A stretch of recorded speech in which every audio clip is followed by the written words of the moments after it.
This photo, taken the day of the funeral, tells the impact of that horrific crime.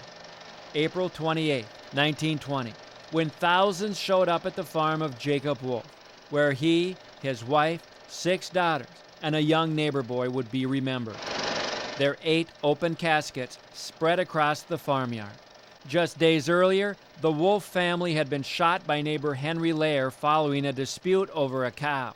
It is believed Lair used a shotgun to kill 7, a hatchet to kill another. I was thinking about how horrific the descriptions were. They didn't really have photographs to show in a newspaper easily, and so what they would do, I think, is they would really go into the descriptions of the crime scenes, and sometimes they would get quite graphic. Before burying them in a cellar below the farm kitchen, and some under manure and straw in the barn. Wounds that he inflicted on his victims. And chasing them down even. Yeah. Now think of the time, 1920, long before NCIS and CSI. And so North Dakota detectives just had one thing, a very suspicious suspect. The evidence that linked Mr. Lair to this, there really wasn't any physical evidence that actually connected him to the crime. He confessed after grilling.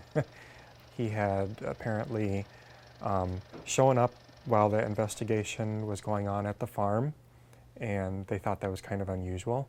And then he also was at the funeral and requested to have the caskets open so he could view all the bodies. Lair signed a confession, but later declared his innocence. While the investigative team leaked there may be more suspects, Lair was the only one arrested. The mass murders rocked the huge Germans from Russia community in North Dakota, which stretched like a triangle across a good chunk of the state. They had been ostracized through propaganda during World War I, and so I think, you know, they had each other, and for something like this to take place in their community, I think was quite traumatic. The story obviously made headlines and even became part of a high-profile political war in North Dakota.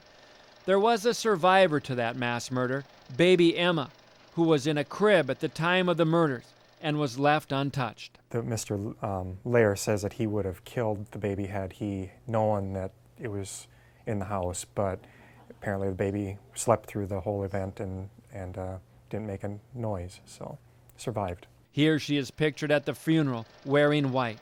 One grave, measuring 8 feet by 26 feet, would hold all 8 caskets, as mourners sang this song from their native homeland. After a drama-filled trial, Lair would be sent to prison, where he would die 5 years later. A novel based on the murders has been written, and today a marker, along with the grave sites, are the only reminder of that horrible day. One building still stands at that farm, a homestead always remembered as the site of one of North Dakota's darkest days. Kevin Wallivan, WDAY 6 News.